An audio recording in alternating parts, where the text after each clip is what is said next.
Hi, this is Rob with Rockstar Entrepreneurs, and I'm here with Christine Boyd. Bird. Close enough. Christine Bird. Bird, like the animal. Christine Bird, like the bird, like Yeah, the animal. like the animal.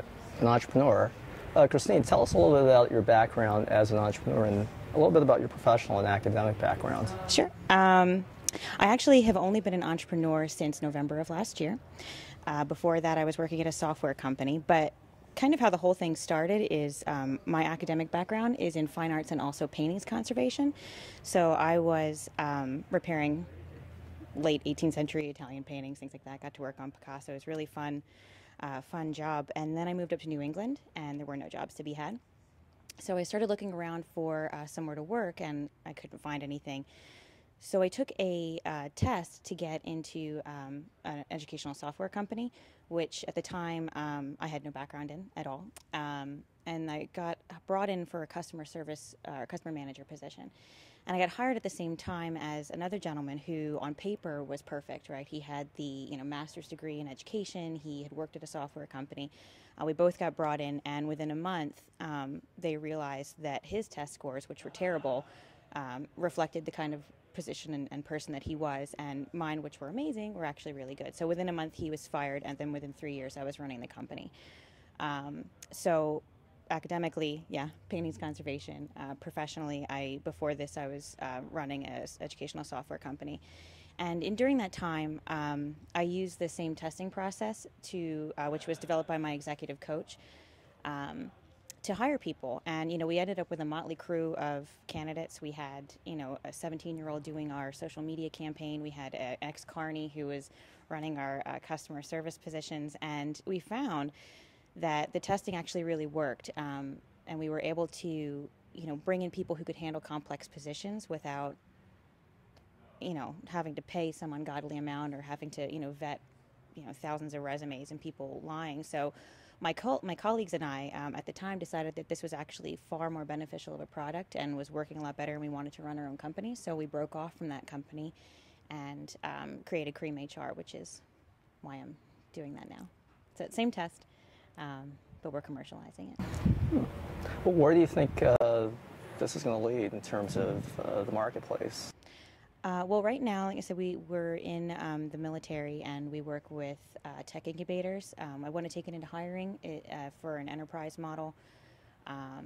Really, target market would be high growth companies that really don't know how to do their own hiring, who are growing too fast, maybe just got seed funded, and yeah, we can help them out pretty quickly. So. That's great. What kind of personal sacrifices have you made as an entrepreneur? So I'm broke. No, I don't know. Oh, well, I mean, I talked about I actually moved cross country for this job. So I was living in Boston, and I left everything behind, put my dog in the car, and moved across on my own. My colleagues are actually in Toronto, so I'm kind of lone wolfing it out here right now. So as far as sacrifices go, should the company go under, I don't have anything. So I guess that's sort of like the biggest sacrifice, I suppose. But yeah, you know what? It doesn't bother me. I really like the fact that it's a challenge that presents itself, and you kind of should live that way, right? Have you had to make a sacrifice in terms of your personal life? Like the fact that I broke off my relationship to move out here. So I did that. I called off a wedding, moved cross country. Okay. Well, thanks for sharing that. They say they say that failure in Silicon Valley is acceptable. So have you failed before, and what have you learned from failure? I saw that on the thing, and I'm afraid that people are going to say, there is no such thing as failure, which is like going into a job interview and having people say like my worst quality is perfectionism. So I thought about it, and I think the biggest thing that I failed in was correlating my personal life with my professional life. So instead of actually realizing that I needed to move forward, and I was moving forward, and I had this sort of track that I wanted to be on, I kind of let relationships keep me from there. So I failed in that aspect, and I think moving forward that I'm going to be smarter, because I'm pretty smart at making business decisions, and I could be better at that. So I Ideally, what qualities and personality traits should an entrepreneur have, and do you think you have those traits? So, actually, I've heard a lot of people say that the same qualities of an entrepreneur are those people who have like borderline personality disorder, which is true. But my company tests for entrepreneurs. So I can tell you that it's openness. It's a really high level of creativity. Above everything else, how smart are you, and how likely are you to pivot, to iterate, to like go and keep moving, and it takes industriousness. It takes not procrastinating, and not giving up. That's the big one too. Like people who give up too easily, who can't handle stress. I think that they're not going to make very good entrepreneurs. So, yeah, mostly creativity, intelligence, and balls. So you got balls. Oh yeah. Okay. So you took that test, and how did you score on it? How did I score? It's a good question. I got a perfect score on the intelligence portion. I'm actually more creative than anything, and then second to that, I'm extroverted. Thirdly, I'm industrious, so I'm somewhat achievement-oriented, but I'm more likely to be staring out the window thinking of 100 different things that I want to do and talking about it. I'm not very agreeable, so even though I'm smiley, I actually am very discerning, and I don't put up with stuff. And then stress tolerance. So that was kind of even on how I was for handling stress, uncertainty, and pressure. Currently, there's an entrepreneurial fever raging around the globe. What do you think of this phenomenon? I think that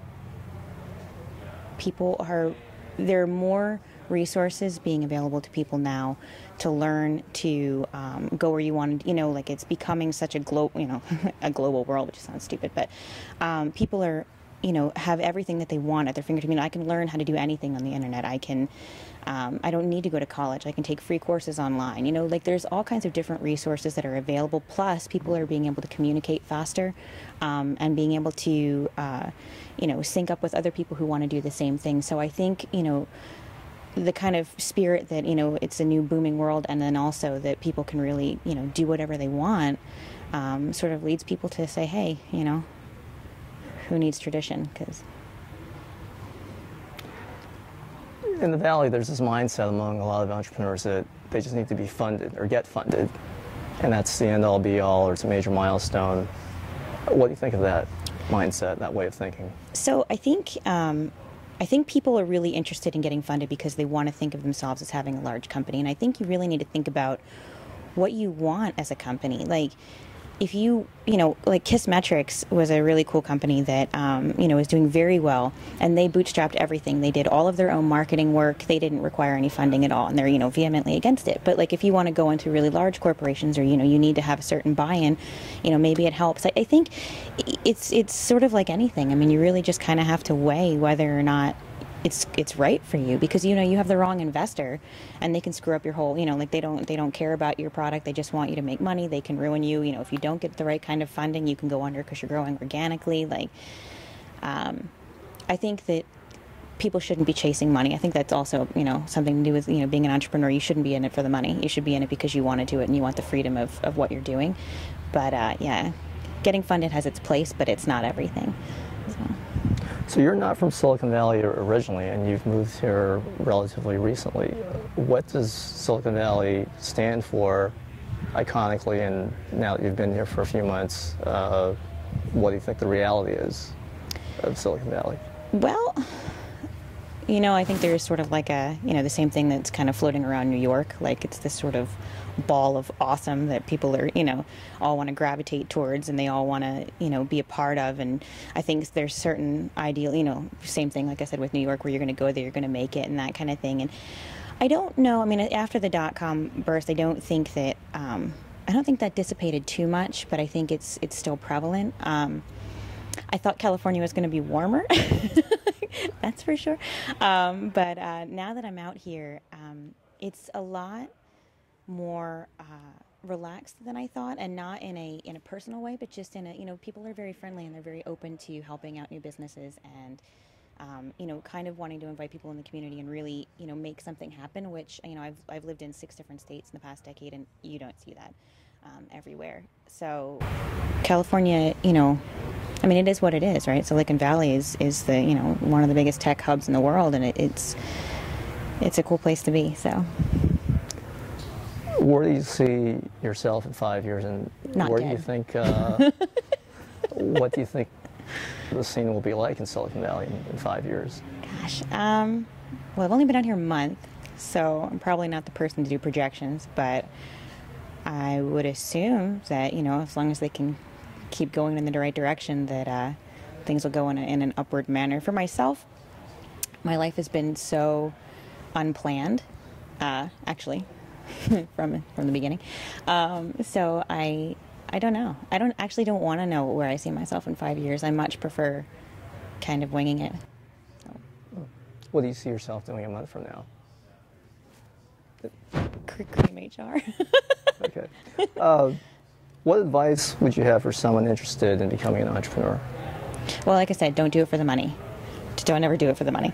And people take jobs often that they hate just to do it, just for the security. So, as long as you're comfortable with the fact that, you might not have health insurance and you might, be eating ramen for a month, you should, as long as you're passionate about it and you know that you can survive that stress level, then you should do it. I mean, really, it doesn't matter what people tell you. A lot of people will say, whether you should or you should not, and people always have opinions, but I mean, it's an intrinsic thing, right? If inside of you feel like you want to go explore this position and this career, no one's there to tell you no, and that's how some of the coolest things have happened.